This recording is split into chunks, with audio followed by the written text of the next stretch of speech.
Alright folks, we're at the stage where we are lubing up the lifters. We cleaned them off really good, got all that oil off that came with them. We don't know what that is, we're not going to use it. I don't trust product, I can't know what it is, and you shouldn't either. But you see we're just getting it all up in there. Yes, we did lube up the camera like we're supposed to, but extra lube is a good thing. And we're just gonna do with this. I put the Ultra Slick in a freeze plug. I cleaned out the freeze plug really good, and sprayed out some brake cleaner. And you see how sticky this stuff is. It almost doesn't want to. There it goes. You get on there really good. Once you get it started in the metal, it's fine. But getting that first initial start in the metal, it can be hard.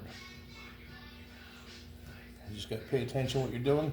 Like I was saying, I use a freeze plug and make sure it's cleaned out really good.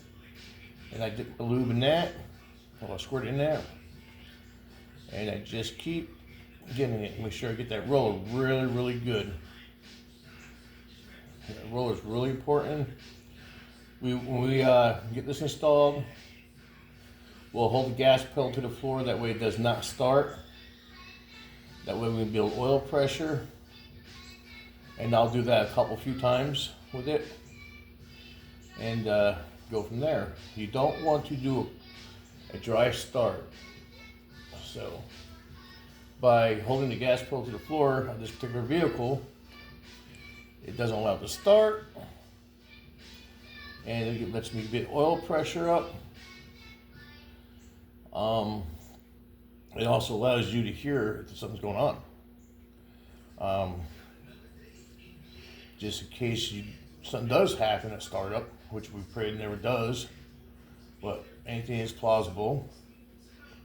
We'll sit there, crank it over for a few seconds, then do it again a few times, just like 2 or 3 times. Make sure we got good oil pressure and just spinning freely like it's supposed to.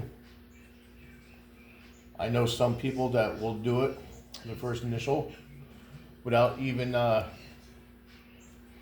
having spark plugs in it. Just let the engine roll over for a little bit. And if that's what you prefer, that's what you prefer. I can't say I've never done it. I have. When I've done it before, I've done it on the old 350s and 305s, 327s, and whatnot, without the engine being installed.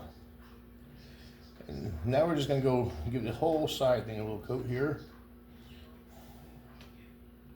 Again, we don't want nut and dry. So we're just lubing it all up.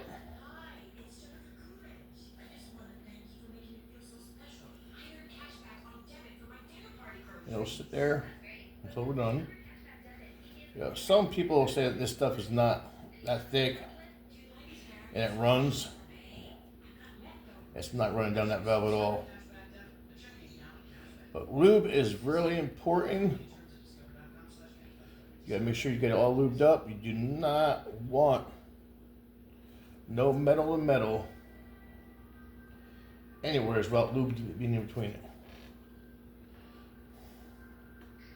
So we're just getting everything all lubed up nice, pretty. Like, subscribe, leave a comment. Let me know what you think. If you think I should try something different, let me know. I'm game. I'm not perfect. I'll never claim to be perfect. Not everybody has the same way of rebuilding engines. Or even working on cars, period, in general.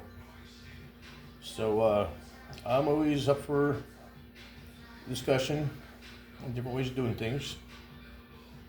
And I think everybody should be. The man that thinks he's perfect, the female that thinks he's perfect, guess what? They're the ones that's going to screw up, folks. Anyway, thank you. Have a great day.